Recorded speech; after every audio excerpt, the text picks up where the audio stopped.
শুভ সন্ধ্যা। সবাই কেমন আছো? আশা করছি সবাই ভালো আছো। তো দেখো, মেয়ে আজকে বায়না করছে ফুচকা খাবো, ফুচকা খাবো। রোজ রোজ বাইরের ফুচকা খাওয়া তো ভালো নয়, ওই জন্য বললাম ঠিক আছে চল আমিই বানিয়ে দিচ্ছি ফুচকা। বাজার থেকে ফুচকা পাঁপড়গুলো নিয়ে এলাম। তারপর মেয়ের জন্য ফুচকা বানিয়ে দিলাম। ফুচকাগুলো দেখো, লো ফ্লেমে ভাজলে না এরকম খুব সুন্দর ফুলে। এবার দেখো আমার ফুচকাগুলো ভাজা হয়ে গেছে। মেয়ে বায়না করছে আমি আলু মাখবো, আমি আলু মাখবো।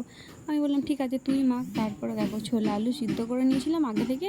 তারপর শসা কুচি, পেঁয়াজ কুচি, টমেটো কুচি আর বিট নুন দিয়ে দিয়ে দিল।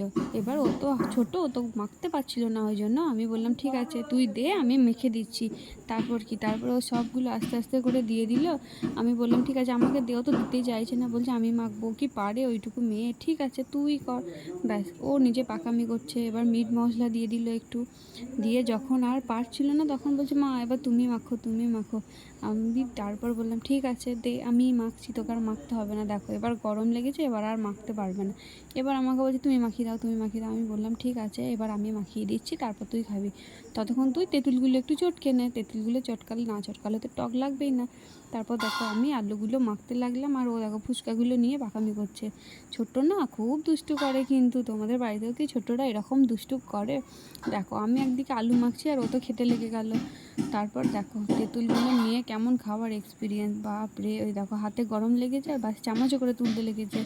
এবার কি মা আমি খাবো খাবো, আর কত জল ভরছে দেখো, এত জল ভরছে, ও তো মুখে ছোট, মুখে ঢোকেই না। দেখো জলগুলো অর্ধেক পড়েই গেল। Tata, bye bye. ভালো লাগলে প্লিজ লাইক করো।